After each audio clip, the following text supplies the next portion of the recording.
Morning, glory, America. Bonjour, hi, Canada. Hugh Hewitt live inside of Studio West on this Tuesday, the 21st day of March, year of our Lord, 2023. Good morning. There's much going on in the world. The imminent arrest of Donald Trump, at least according to leaks, is expected today. We also were told by the former president he expected to be arrested today and arraigned in Manhattan by the Manhattan District Attorney. And there were comments about that yesterday by Governor Ron DeSantis, which I want to leave the show with, talking about the imminent arrest of President Trump. Here is what he said, cut number 4. Ron DeSantis. Maybe our telecaster is not working. So I've seen rumors swirl. I have not seen any facts yet, and so I don't know what's going to happen. But I do know this. The Manhattan District Attorney is a Soros-funded prosecutor. And so he, like other Soros-funded prosecutors, they weaponize their office to impose a political agenda on society at the expense of the rule of law and public safety. He has downgraded over 50% of the felonies to misdemeanors. He says he doesn't want to even have jail time for the vast, vast majority of crimes. And what we've seen in Manhattan is we've seen the crime rate go up, and we've seen citizens become less safe. And so you're talking about this situation with, and look, I don't know what goes into paying hush money to a porn star to secure silence over some type of alleged affair. I can't speak to that. But what I can speak to is that if you have a prosecutor who is ignoring crimes happening every single day in his jurisdiction, and he chooses to go back many, many years ago to try to use something about porn star hush money payments, that's an example of pursuing a political agenda and weaponizing the office. And I think that that's fundamentally wrong. I also think it's important to point out when you're talking about these Soros-funded prosecutors, yes, they may do a high-profile politicized prosecution, and that's bad, but the real victims are ordinary New Yorkers, ordinary Americans in all these different jurisdictions, that they get victimized every day because of the reckless political agenda that these Soros DAs bring to their job. They ignore crime and they empower criminals, and that hurts people, hurts a lot of people every single day. These Soros district attorneys are a menace to society, and I'm just glad that I'm the only governor in the country that's actually removed one from office during my tenure.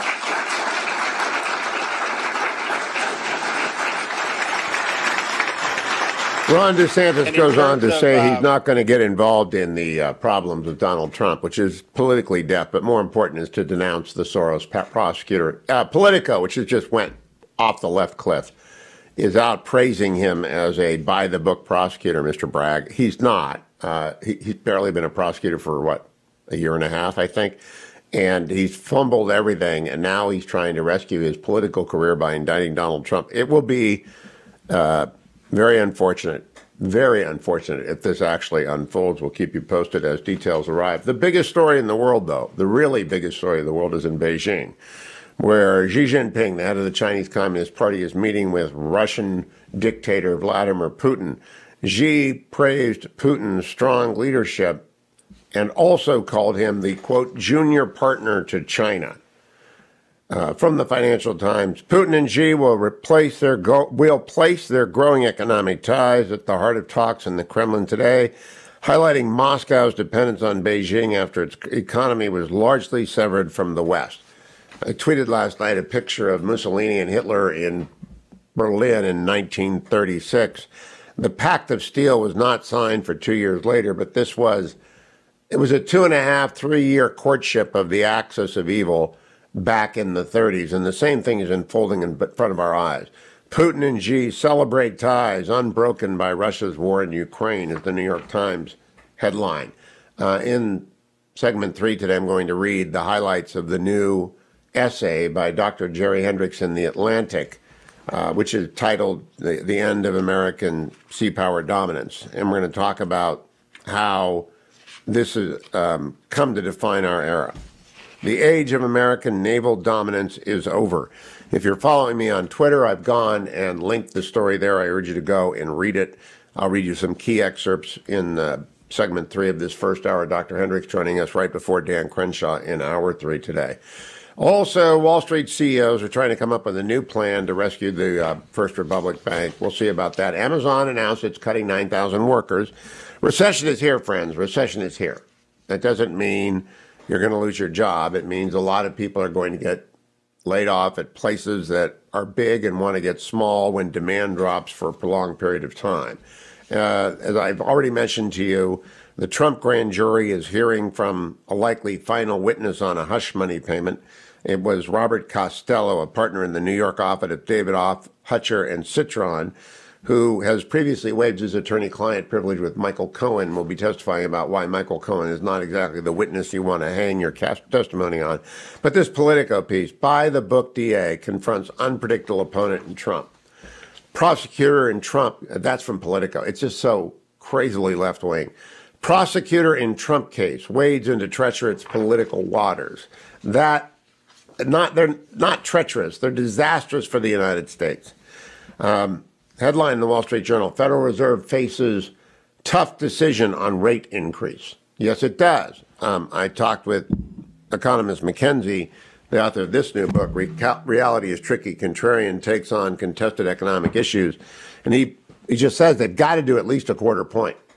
And then they've got to signal in their notes that they'll guarantee every deposit. They got to walk this fine line. They're like Johnny Cash. Joe Biden vetoed the effort to block ESG ruining your pensions. 2 Democrats voted for it in the Senate, one of whom is John Tester, one of whom is Joe Manchin, both of whom are running for re-election, and neither of which will get the benefit of voting for the anti-ESG sentiment in their state and in other red states because they also voted for Chuck Schumer to be leader.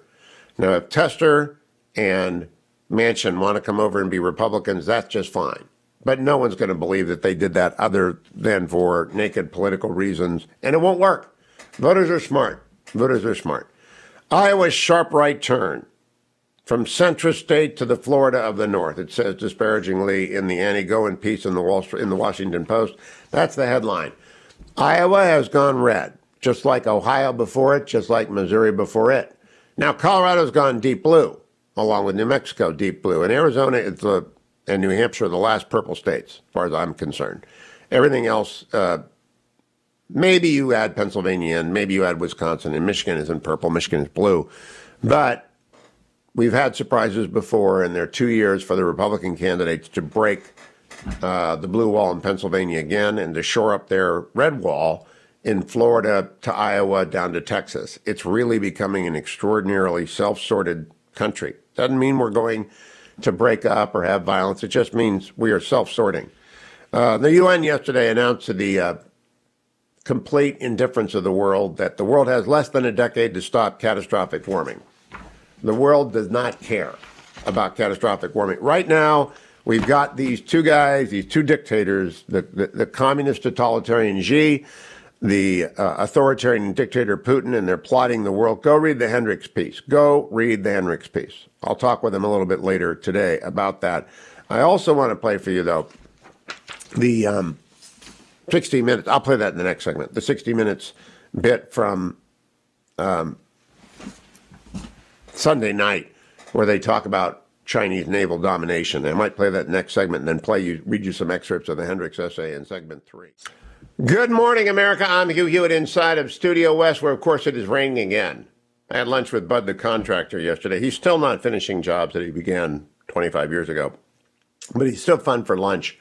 And I swear to you, a retired Anaheim Hills police officer who became a UCI, University of California, Irvine police officer, approached us briefly just to say hello and that he liked the show. But out of his mouth came the immortal words, which I've heard 1,000 times. Hello, Dennis, I'm a big fan. And, we got a good chuckle out of it when I said, well, I'm Hugh. And he said, oh, gosh, my wife's going to kill me. But, officer, I think, actually, it's commander, I think you need to be assured 1,000 people have done that to me. I'm not worried about that. We had a great chat with him afterwards. And Bud was even semi-coherent for part of the time. I want to play for you, in anticipation of in the next segment, reading you a large part of Jerry Hendrix' essay in The Atlantic. And he'll be along in the last hour. A bit that played on 60 Minutes. It's the perfect backdrop, as is the Hendrix article, which I've just pushed out on Twitter, if you're following me on Twitter, Hugh Hewitt.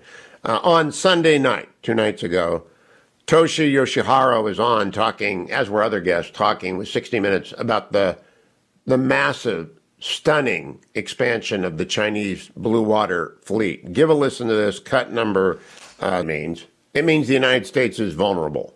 That's why I want you to read the Hendrix essay. That's why I'm going to have Dr. Hendrix on, Captain Hendrix, call him whatever you want. This is a major piece in the Atlantic. I hope every Republican gathered in Orlando reads it, that it's widely distributed down there, and that it is discussed. We need a SHIPS Act, as Dr. Hendrix points out, not just a CHIPS Act, if we're going to get back into the game and maintain freedom of the seas.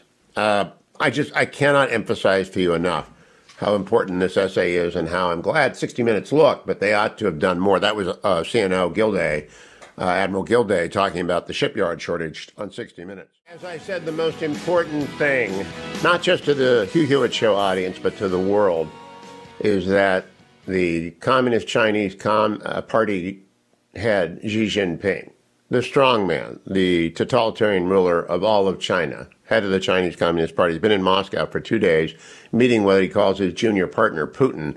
It reminds you of Hitler and Mussolini, if you know your history, in 1939 getting together.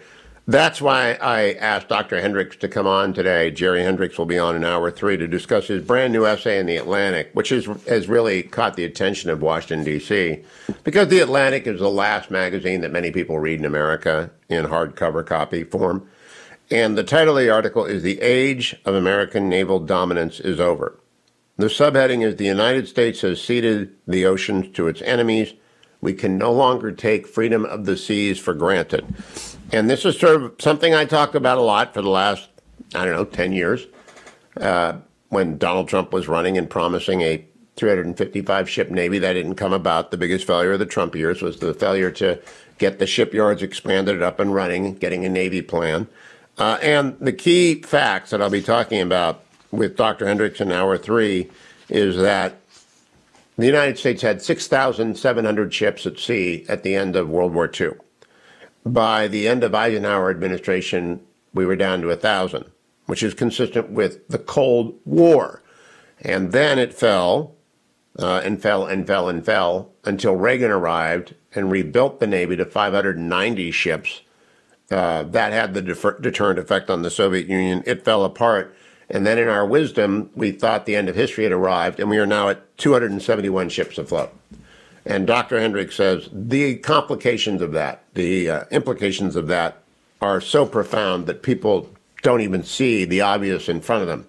So I wanted to read you a few graphs as preparation. I've tweeted out the link. If you follow me at hughhewitt.com, you can go find the link to the Atlantic article by Dr. Hendrix.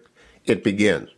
Very few Americans, or for that matter, very few people on the planet, can remember a time when freedom of the seas was in question.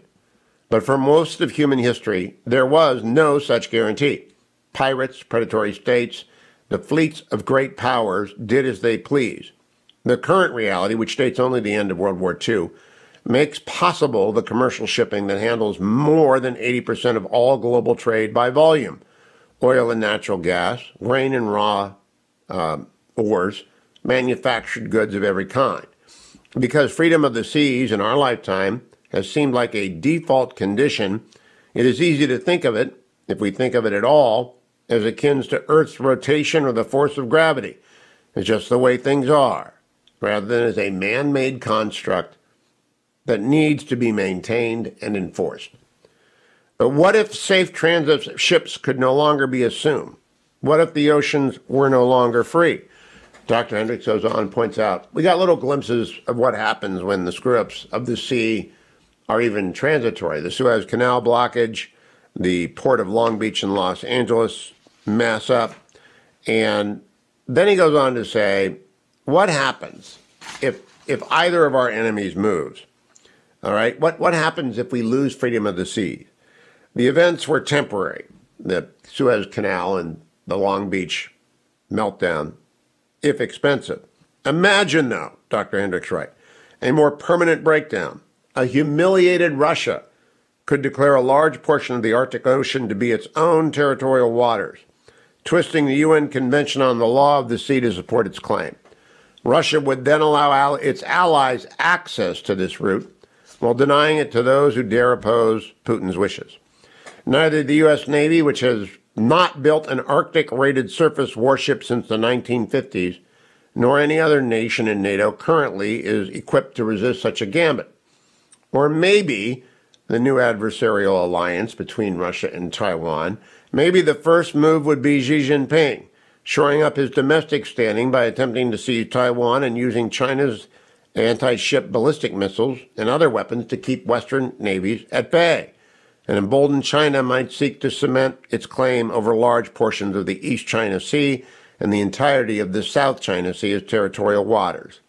Once one nation, and this is the key thing, if one nation acts in this matter, others would follow, claiming in large territorial waters of their own, extracting what they could from the commerce that flows through them.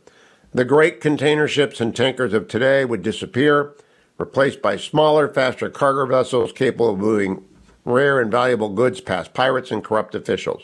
The cruise ship business, which drives many tourist economies, would falter in the face of hijackings. A single such incident would create a cascade of failure throughout the entire industry. Once busy sea lanes would lose their traffic. If oceanic trade declines, markets would turn inwards, perhaps selling a sell-off to rival the Great Depression. Nations would be reduced to living on their own natural resources or those they could buy or take from their immediate neighbors. The world's oceans, for 70 years assumed to be a global commons, would become a no man's land. This is the state of affairs that, without a moment thought, we have invited.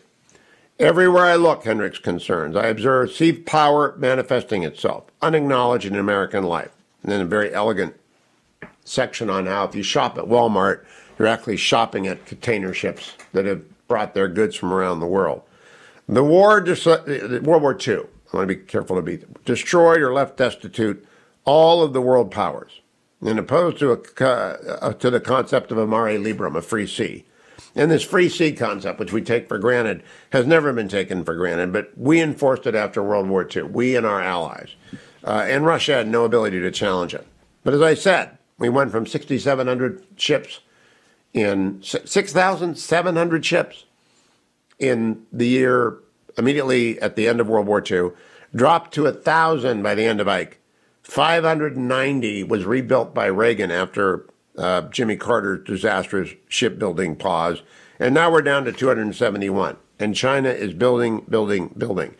China, writes Hendrix, which for a time enjoyed double-digit GDP growth, expanded both its commercial and its naval ship capacities. It tripled the size of the People's Liberation Army Navy, the PLAN, and invested in long-range sensors and missiles that could allow it to interdict commercial and military ships more than 1,000 miles from its shore. And then there's a little bit of history of how we came to embrace sea power, and he said the American industrial base is the real culprit here. And there's so much stunning here, and I follow this. We had, at the end of World War II, 50 graving docks, all right? Heavy industrial locations where ships are assembled. They were greater than 150 meters in length. So you need to have graving docks. 150 of them in 1946. We have 23 today, and only a dozen of them are certified to work on Navy ships. We need a Ships Act to complement the CHIPS Act, because the Navy right now, concludes Hendrix, is not a wartime force. The new Navy must not look like the old Navy. We need to invest in submarines that cannot be found. We have to invest in ships that can survive and submersibles. We have to make sure so much gets done. And we need smaller shipyards along the Mississippi and the Ohio rivers, along the Gulf Coast, in the Great Lakes as they were in World War II. And the Hendrix essay is a must-read. Now, with that background, I want you to listen again to the 60 Minutes piece, cut number 14 from Sunday night. And the second voice you hear is the Chief of Naval Operations, after the third voice you hear, after the CSIS scholar is interviewed. Go ahead, Hendrix will be along in hour number 3. I encourage you to. Welcome back, America. That music is Victory at Sea, which happened in World War II because we had 6,900 ships at fleet at full tide. We're down to 271. Dr. Jerry Hendrix, Captain Jerry Hendrix, has issued a new essay in The Atlantic which is the perfect place for the age of American naval dominance is over. That's the title of the essay, because that's where the first call to arms about the oceans appeared many, many decades ago. Dr. Hendrix, welcome. I've been talking about you all morning. Your ears have been burning. Gallagher was talking about you. How has the Atlantic essay been received?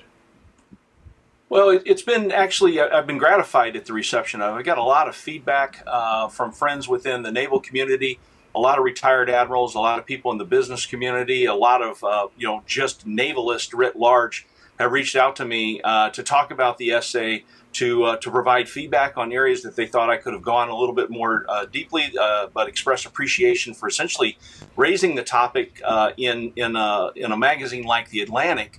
Magazine where Alfred Thayer Mahan, the great American strategist, first published in 1890, the magazine where Theodore Roosevelt published as a young man on his way to become the Assistant Secretary of the Navy. So it's the perfect platform to have a conversation about this, and especially getting to an audience that perhaps has not had a conversation about the sea and maritime strategy in quite some time. Now, the fortunate part, good news, bad news, is that Xi and Putin are meeting in Moscow this week. And 7 days ago, you published an essay that said either of those powers could shut down freedom of the seas in a moment, bring us into conflict, at which point the Navy's going to have to make some decisions. And you paint real world threats.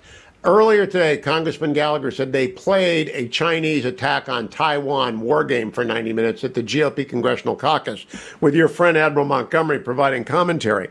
Are you encouraged by, A, that The Atlantic wanted your article, B, 60 Minutes ran a story on sea power, and C, that the Republican caucuses are running war games?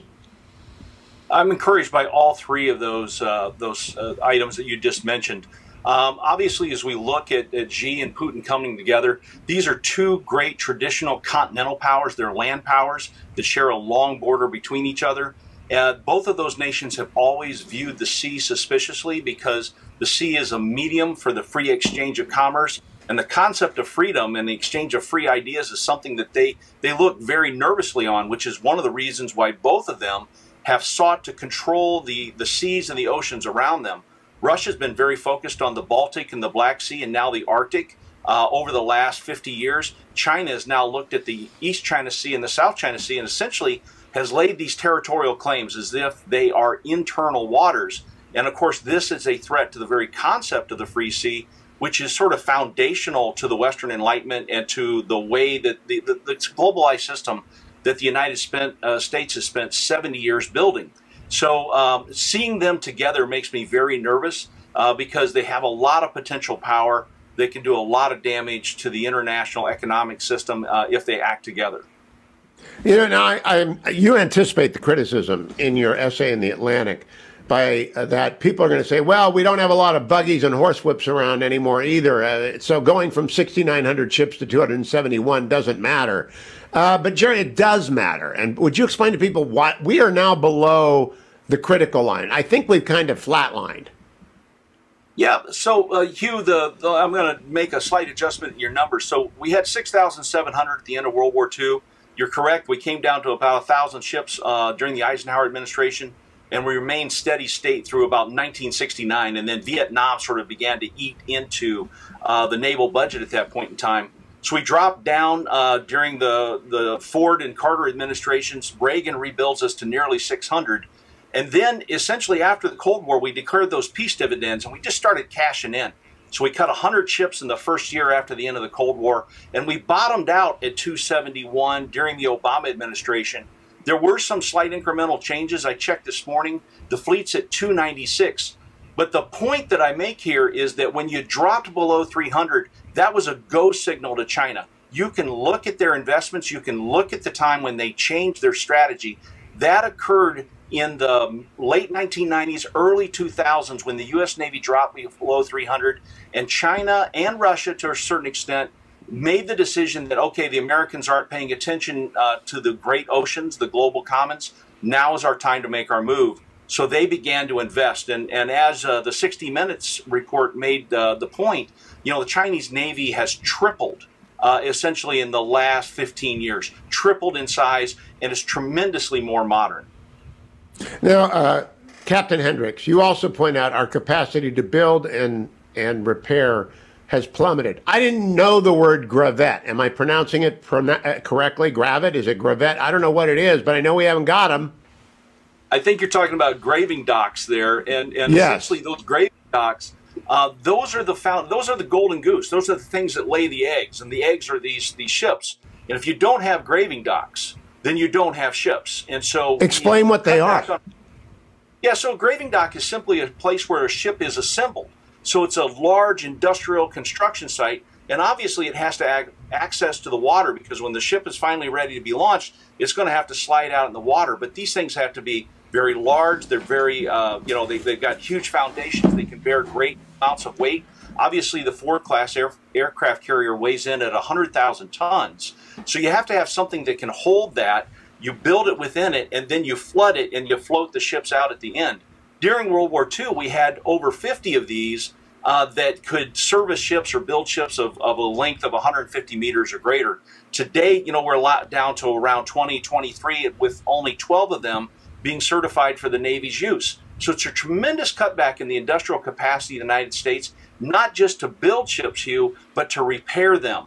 And this is a point I made in the essay as well. We no longer have the capacity to repair the ships that we have. Almost a third of our submarine force is sidelined right now, waiting access to these graving docks, these repair yards, where they can be brought in and serviced. And when you got a third of your fleet on the sidelines, you're not ready for battle. And the enemy is watching.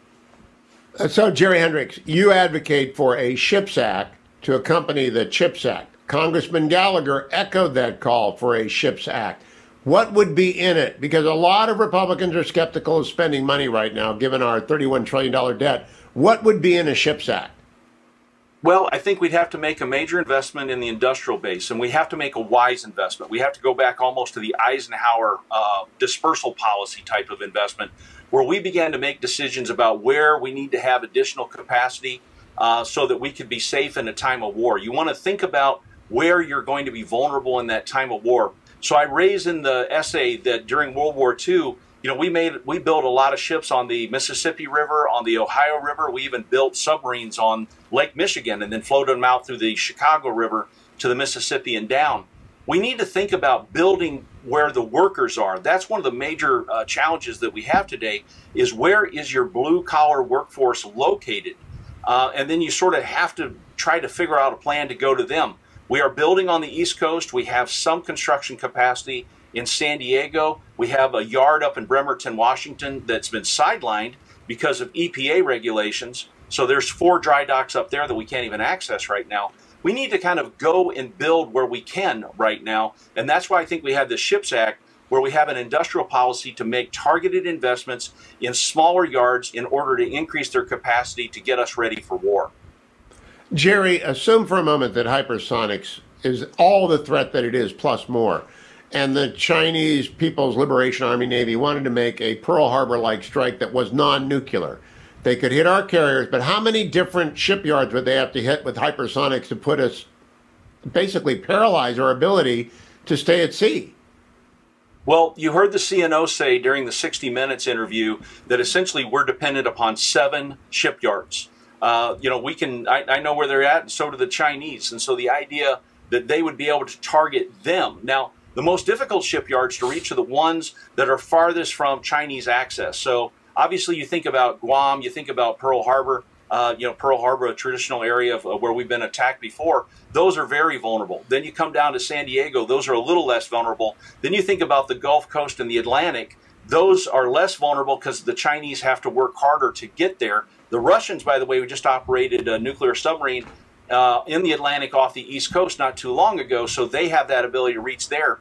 I like the idea of, where we're building the frigate, which is up in Marinette, Wisconsin, in Congressman Gallagher's district. That's a place. And also looking at the Mississippi and the Ohio rivers, where we could build. That's deep inland, and that's sort of the types of investment that we made during the Cold War when we wanted to build missiles away from the coast. That's why we built the Titan missile in Colorado, Denver, Colorado, for instance, was to get away from that vulnerability to coastal attack. So, Captain Hendrix, I want everyone to go and read this, but I want to close by hearing your thoughts on what Xi and Putin would be talking about if they were meeting like Mussolini and Hitler in 1936 and then again in 1938. What do you think they're talking about in terms of preemptive moves against the United States?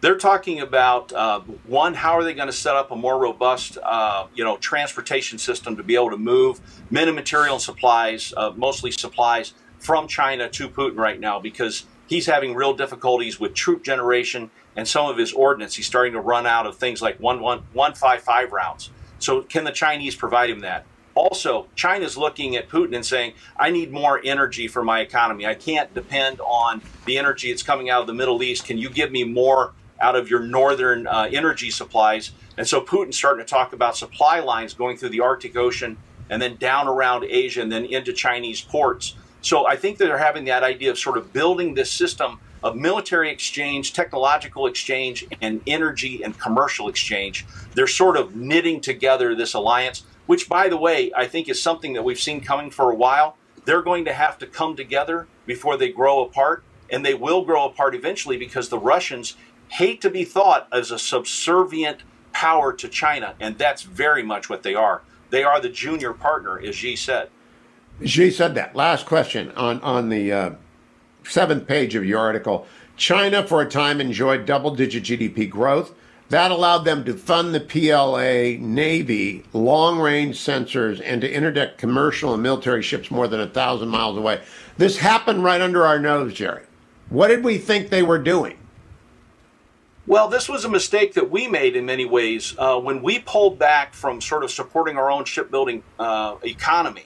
Essentially, that allowed others to step in. So Asian shipbuilders in Japan, South Korea, and China. China is the largest shipbuilder in the world.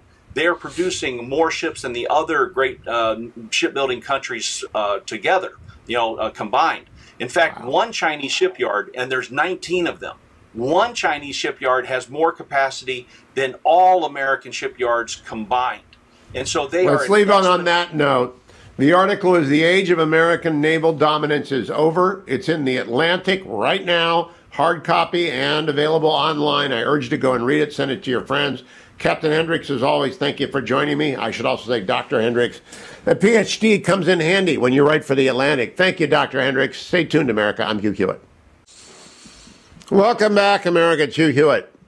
The Republicans gathered in Orlando. I don't know if they're still there.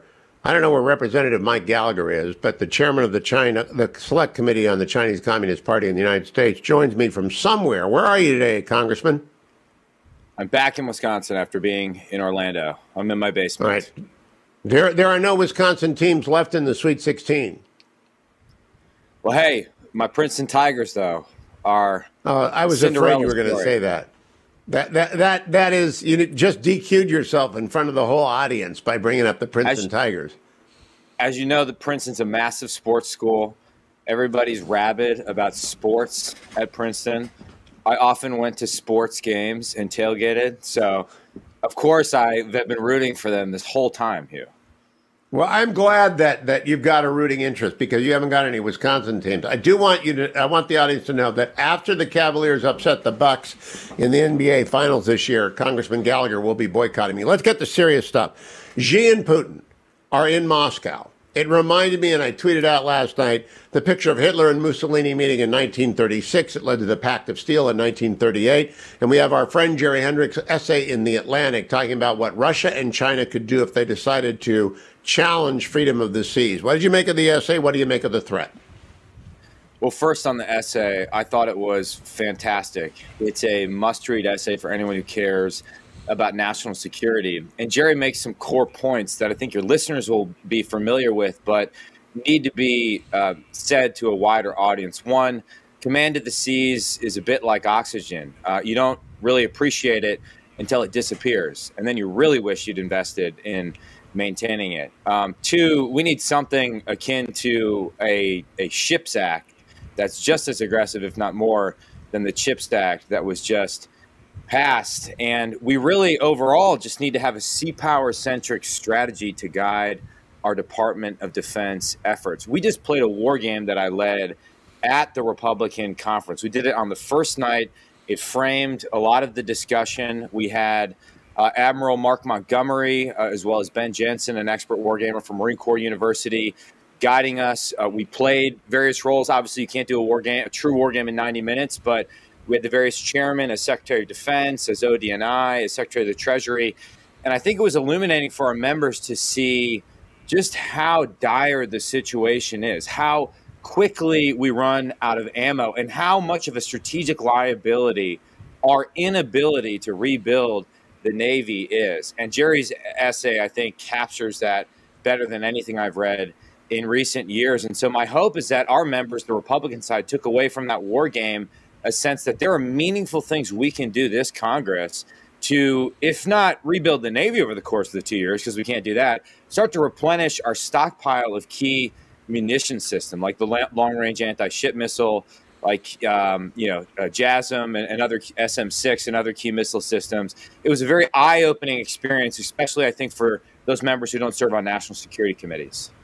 Yeah, Congressman Gallagher, I did a 90-minute war game for AEI once at their retreat at Sea Pine Island, and I was the Vice President of the United States, which meant I had nothing to do. And so I just sat around and watched them do it. What was the scenario that you played for 90 minutes? It was the Chinese made a kinetic move on Taiwan in an attempt to establish a lodgment. Quickly, though, so they chose not to do a blockade or take one of the outlying islands to try to go for Taiwan itself. We had 30 days of indications and warnings, so we were able to kind of track that this was coming.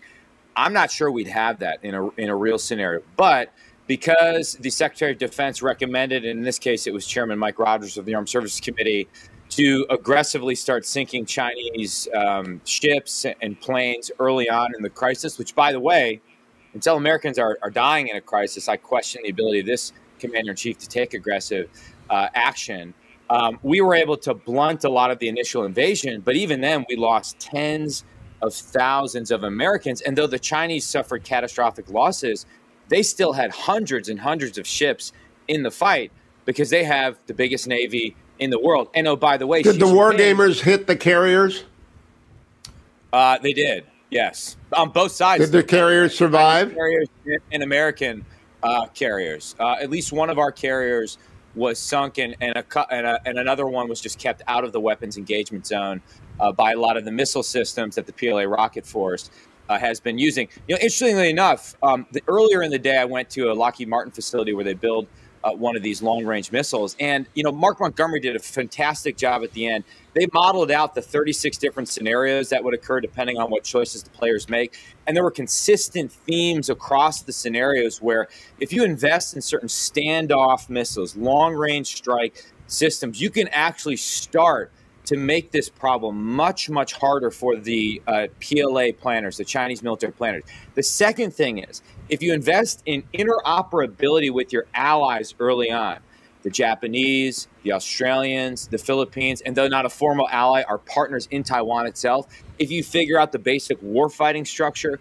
if you start to fight together and not make it up on the fly, things really start to become problematic for the Chinese. So there's some obvious things we can do over the next 2 years to start to get this thing moving in the right direction. But we don't have a sense of urgency for all the reasons that Dr. Hendrix laid out. Now, Admiral Gilday was on 60 Minutes on Sunday night, and he was decrying our lack of capacity to maintain or build ships. Dr. Hendrix in the essay in The Atlantic said we're down to, a dozen gravettes, the kind of piers that you need to build ships. Did anyone discuss that? And will you be holding a hearing for the Select Committee on the Chinese Communist Party on the People's Liberation Army Navy? Because their extraordinary expansion brings to mind what the Kaiser did prior to World War I, and the teaming up of Putin and Xi brings to mind the 30s. It does. And, very quickly on Putin and Xi, because you asked at the outset, increasingly we just have to see these two problem sets as connected. I think it would be geopolitical malpractice to try and isolate the problem with Russia and Putin from the problem of Xi Jinping and communist China, because obviously they're involved in a no-limits partnership, what I've called a new Cold War against us, and the collapse of deterrence in one theater affects the stability of deterrence in another theater. Yes, there was discussion about how we rebuild our Navy. Representative Whitman had the first question from the audience and talked about our inability after those first 7 days, because we only did one move. We did 7 days. We didn't finish the war. all right, well, now we got to move a bunch of stuff, men and materiel, from the continental United States into the Indo-Pacific. How are we going to do that? We don't have the ability to do that. As for the 60 Minutes piece, I was honored to participate with former Representative Elaine Laurier, and I really think that 60 Minutes did a great job highlighting an issue that sometimes doesn't get highlighted outside our sea power circles. You know, one thing I've disagreed with Admiral Gilday on is that he'll point to the shipbuilders, to the shipbuilding industrial base, and say, well, hey, you guys got workforce constraints, you got supply chain constraints, you're limited in terms of what you can do. Well, those companies will say to him, we don't have a demand signal coming from the Navy such that we could start to make multi-year investments in our workforce, in our supply chain, because for every ship we make, every tiny missile we make, there's some subcomponent that's produced by a mom and pop shop in somebody's district. And because there's no commercial market for these things, if that Navy budget seesaws, if it's not consistent, if it goes down, they're really in a bad situation. And that's, you know, let me just go back and hammer one final thing, Hugh. That multi-year procurement authority, the ability to have a pot of money that transcends the budget fight every year, at least for key munitions and missile systems, is absolutely essential. For $10 billion or less, I believe we could seriously enhance our deterrent posture and prevent World War III, at least over the next couple of years. Yeah, Representative Gallagher, the only way to persuade the American people is layering. Now, 60 Minutes is a layer. Jerry Hendrix' book is a layer. Jerry Hendrix' essay is a layer. Every time I talk to you is another layer. But I would like to see your select committee focus on the PLAN, because driving home to Americans that they have vastly expanded their fleet faster than any fleet in history is an important point. And I don't know that Americans really understand just how big the Russian and Chinese threat is, particularly the latter on the blue water. 100%, Hugh. We will be having hearings focused squarely on not just the military threat, but sort of the naval threat. We have a short-term opportunity here coming with President Xi's visit to the United States that we're hoping to do at least an event around to really hammer home the Chinese Communist Party's threat to Taiwan's freedom, as well as learn some lessons from how we defeated the Soviet Union that we could apply to the present day. So we're going to be digging into that. And as you know, our really sort of main mission is to explain to the American people why any of this matters, why they should care that we are ceding command of the seas, to use Dr. Hendrix' phrase, to our enemies, and why, therefore, we in Congress should do something about it over the next 2 years. It's getting that sort of communication piece right that allows us to fuel our policy and legislative agenda. A lot of our early hearings, and we're hoping to finalize our whole year's plan here soon, are focused on the nature of the threat. We're trying to explain why this is such a threat, a clear and present danger to the American people. And then we're going to be transitioning into two things. One, I call the sprint, the things we can do in the 118th Congress, even though it's a divided Congress, to actually meaningfully improve our position. And then the long-term marathon, the things we need to do over the next 10 to 20 to 30 years to win the next century, to make sure we don't lose that long-term marathon or new Cold War or whatever your phrase of the moment is. Last question. I know, because of you and Jerry Hendrix, Mark Montgomery, and I know he's a very passionate and persuasive fellow. Did he make a dent in the collective consciousness of the GOP caucus? You know, I think so. And Mark would be great to come on and just brief. You know, I mentioned there was these consistent themes across all 36-ish scenarios that he modeled with Ben Jensen. That slide, I think, really captures, and Mark's sort of 5-minute presentation explaining that slide, captures what we can do over the next 2 years. And again, I'm not talking about a massive increase of money. I'm talking about the dials that you can just turn that really have an impact in the Indo-Pacific that I think even our friends that are a bit more isolationist minded could get behind. Because at the end of the day, we're talking about preventing a war. That's the goal. We don't want to, our goal is to deter a war. And Mark really captured that. And Mark, he's, in addition, has participated in so many of these war games and so many different fora that he just brings an expertise to the equation that few people have. And so I think we should get him on a bigger platform to talk about it. I will have him back. I also have Jerry Hendrix coming up in hour 3. Congressman Mike Gallagher, you go, Princeton Tiger. Good luck. I didn't even bring up Aaron Rodgers leaving you in the dirt. I didn't even bring that up. Has Rodgers moved? Has the U-Haul left? Yeah, you missed that. He doesn't miss Wisconsin.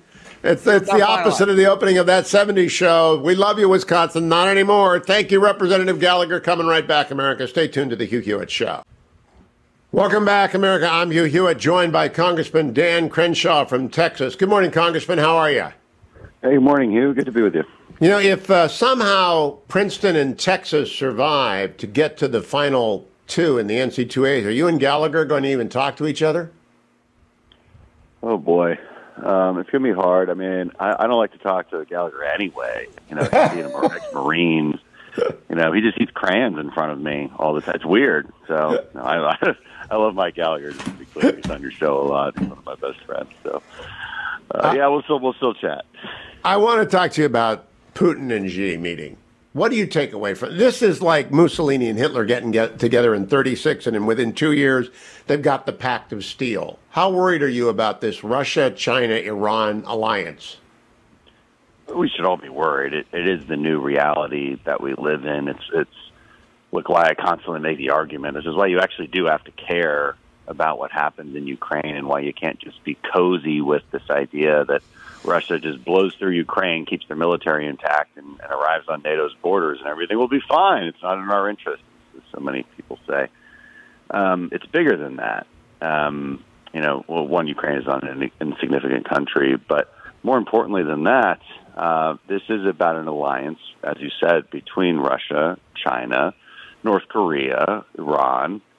This is an unholy alliance that seeks to undermine an American-led world order. And for all the people who cry about globalism, these are the people who want globalism in the worst of ways, trust me. They're the ones who actually want to control the sovereignty of other countries and enforce their will on others and undermine our ability to at the very basic level, get the things that we want in global trade. And, of course, much more than that on a security level. So, yeah, it should worry us. And it's only strong American leadership that can prevent it. People like to say these words, peace through strength. Everybody says, well, that's what I'm for, peace through strength. We can't forget about the strength part, everybody. It actually does matter, and that is the hard part. You got to. It's the expensive part, too. Captain Hendrix, Dr. Jerry Hendrix, has an essay in The Atlantic this month, which echoes what Mahan said in that very, very distinguished magazine in the 1890s. We are a sea power, and we got to build ships, and we're not doing it. So Hendrix calls for a ships act. Do you think there's will in the Congress to seriously reorient towards the seas in the way that we need to do? I'm not sure Congress is the issue here. You know, we've managed to allow our industrial base, whether it's shipbuilding or the defense industrial base, to be hollowed out over the years. There's a lot of complex reasons for that. You know, and again, you're talking about Mike Gallagher. This is one of his fortes is really looking into this problem. Now, the problems with Congress are our inability to get predictable budgets in place in time so that contracts can be put in place and some predictability can be given to the industry so that they can make the proper investments and build the things that we want. And we have these budget fights over defense versus non-defense spending. So, you know, Republicans still want to build out our defense industry and increase our defense spending, or at least maintain some stability with our defense spending over time. But the fight always becomes, well, Democrats want to match that with non-defense, which we think is a complete waste of money.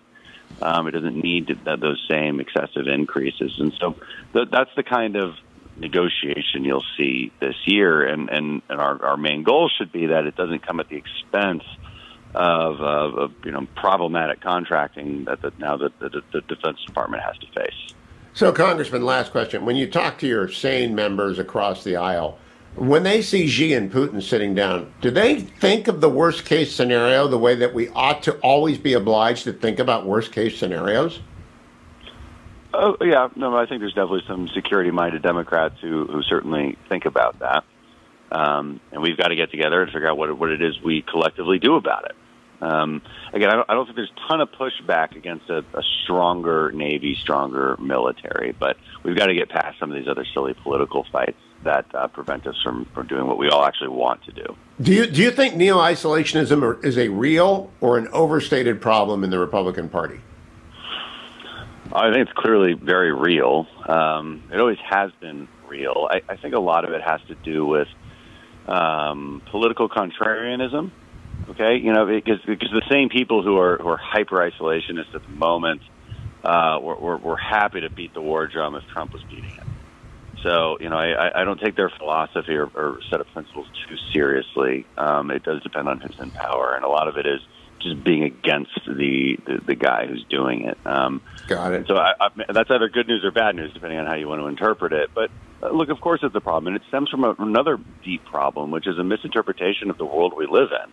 The reality of the world we live in is that it's extremely small, and it takes 9 hours to get to this war just across the world. It used to take 6 months. You could be an isolationist when it took 6 months to get to Europe. It doesn't take 6 months anymore. It takes and a hypersonic takes. Did you hear Admiral Montgomery's speech at the Republican caucus? No, I didn't. But your point on hypersonics is well taken. Yeah, 9 minutes. It's not 9 months anymore. 6 months. It's 9 minutes. Representative Dan Crenshaw. Follow him on Twitter. Dan Crenshaw. Keep coming back. Thank you for doing so. West. The most important story in the world, and I believe one of the most important stories that history will look back on, is the meeting of Xi and Putin, the two dictators, one a totalitarian, one a dictator, an authoritarian, in Russia, cementing what will become the new Pact of Steel over a couple of years, reminding us of 1936 to 1938. I'm joined by Mollie Hemingway, editor-in-chief of The Federalist, Fox News contributor, frequent guest on the Hugh Hewitt Show. Mollie, I'm not an alarmist, I'm a realist, and history doesn't repeat itself, it rhymes. What do you make of Xi and Putin together again in Moscow, clinking glasses, and especially Xi calling Russia his junior partner? Hugh, I am also extremely concerned about this. I think the United States had done such a good job of keeping Red China and, what was then the Soviet Union, but up to now, Russia, apart, because we understood for a very long period of time that putting those two together makes for a very formidable adversary, and that we didn't want that to happen. And through, a variety of reasons, we have now stumbled into having this happen again. And you pray it's not going to be a horrific situation, but it is deeply alarming.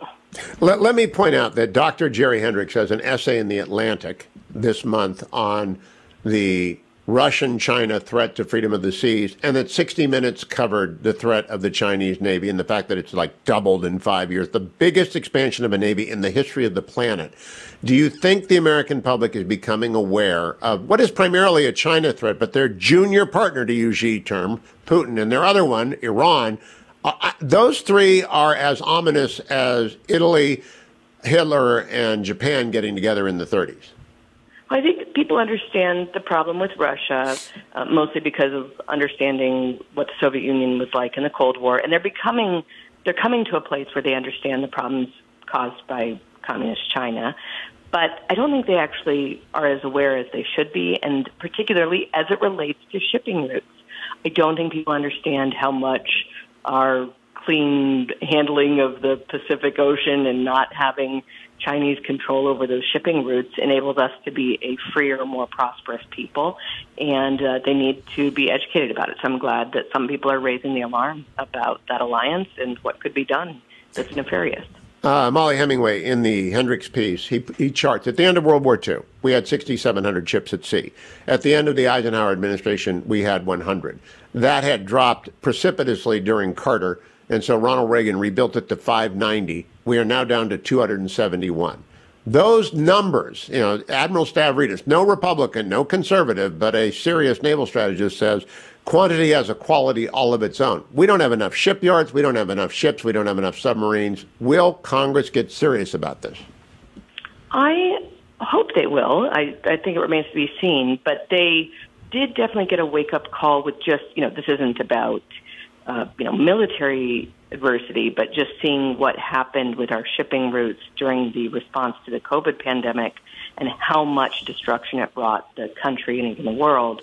You would hope that serious people would wake up and realize, how important it is to make sure that we have the right amount of ships at sea.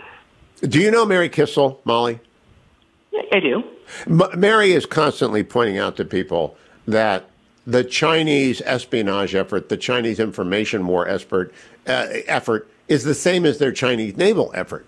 But we don't know that. I mean, people don't think of the Chinese like we did of the Soviets. And you're too young, but we used to see Soviets on every corner because, in fact, they were on every corner. The Americans is not fiction, except for the wet work that goes on to make the show more dramatic. The spying is extraordinary, and Americans don't know. Oh, Hugh, I mean, think about everything we were doing to fight the Cold War for decades. It was kind of an all-hands-on-deck thing. You didn't see major businesses doing a ton of business with the Soviet Union unless it was somehow permitted. You didn't see Hollywood making movies that praised them as heroes. You didn't see, I mean, people really understood we were in a Cold War. And here we have with Communist China, which has just been, I mean, I understand why, it was actually related to our desire to not have the Soviet Union be dominant, that we encouraged growth in Communist China. But the situation has now changed, and we don't see the all-hands-on-deck approach that we should be, given what they want to do with their power.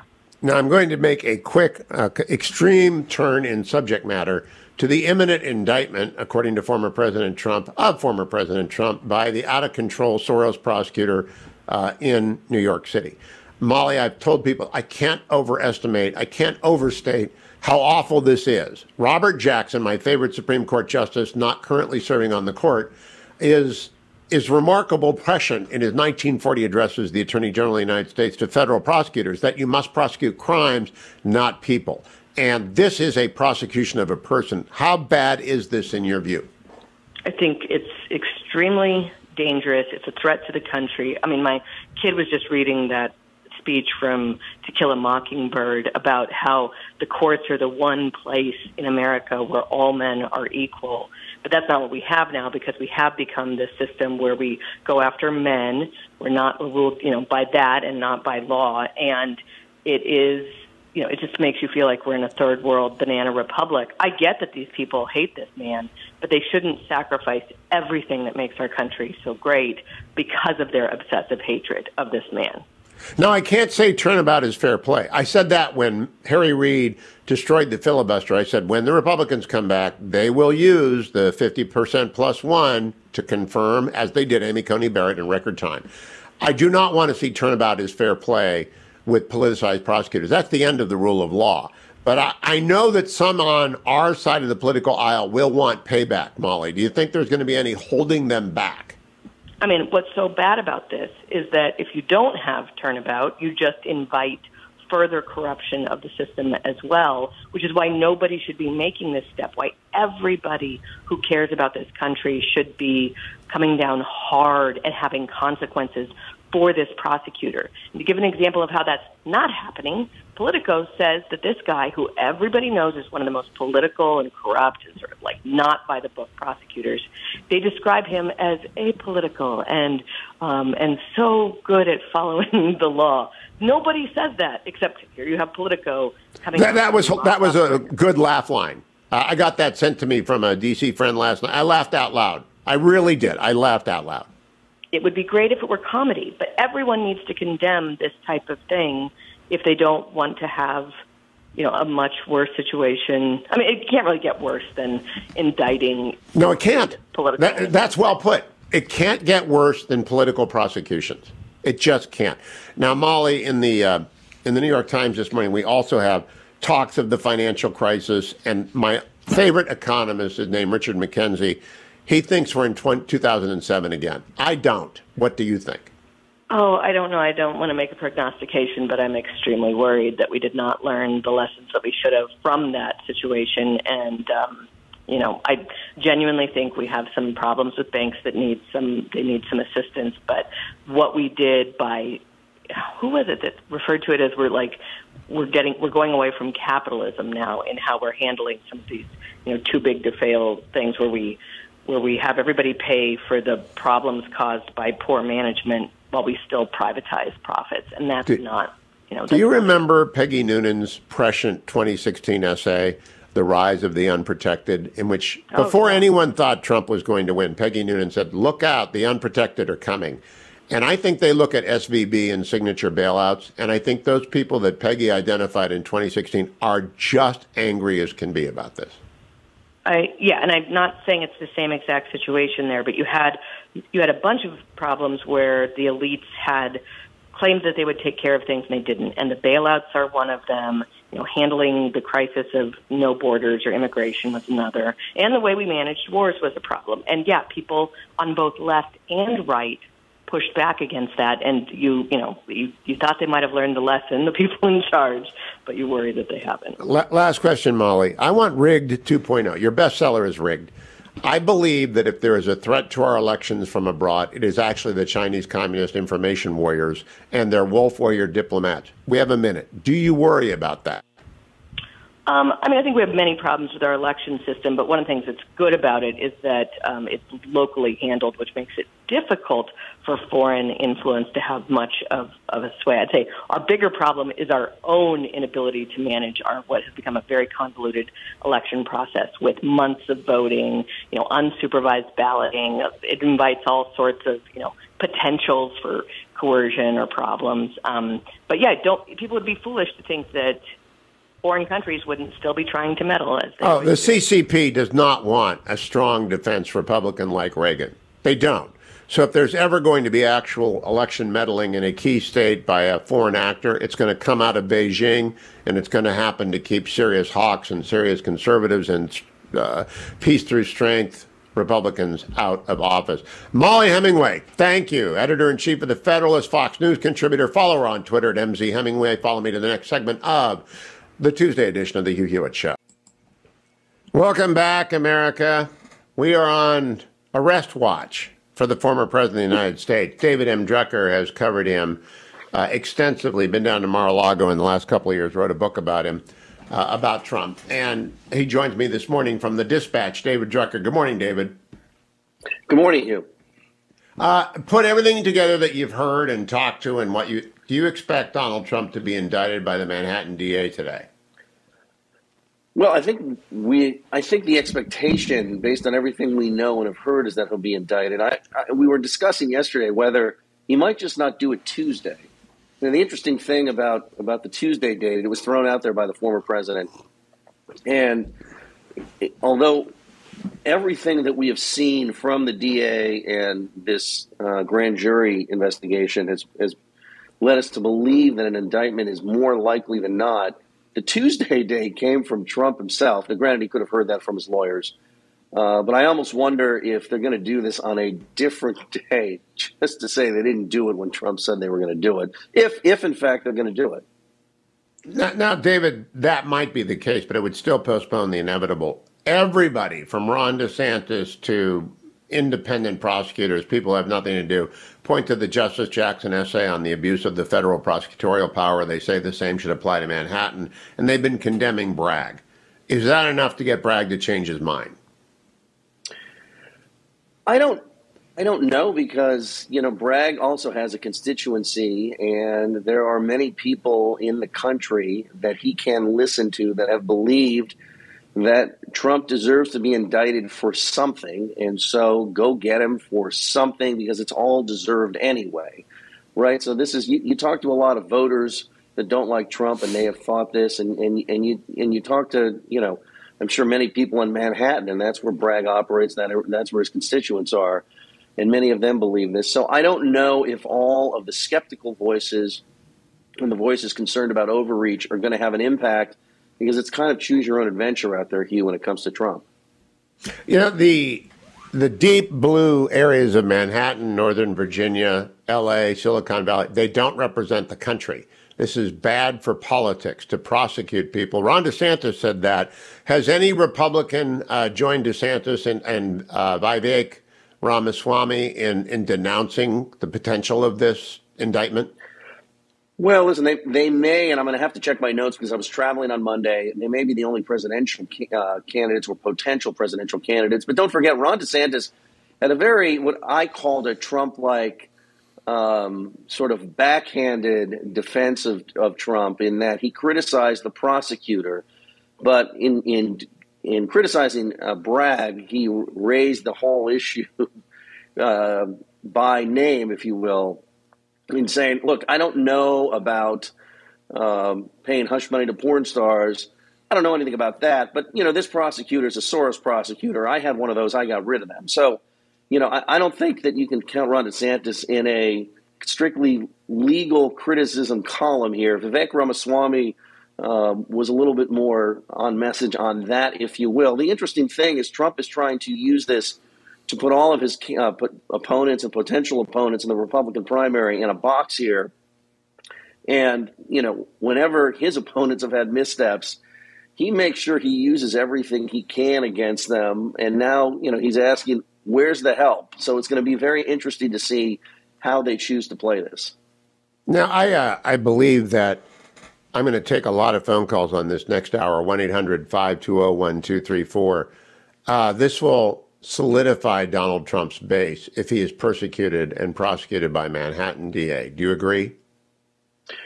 Well, I think his base is already solidified. I'm answering your question, Hugh, I'm going to answer it this way, but I'm answering it. After the FBI executed a search warrant at Mar-a-Lago, after they raided Mar-a-Lago, which is the term we used, there was a lot of discussion about how this was going to solidify Trump's base, energize the Republican electorate, and work out good for the party. I think Trump's base is always energized and always solidified, and there's always a new reason for that to be the case. And so I think this, from the perspective of a Trump voter, will be another reason why they are voting for Trump. But the Trump base wasn't going anywhere. And there are downsides, as we saw in 2022, for the party when everything revolves around Trump and how he is being wronged, because he is usually being wronged, if he's being wronged, based on general aspects of the way he operates politically that don't necessarily help other Republicans, even if it helps him, and don't necessarily help the party writ large.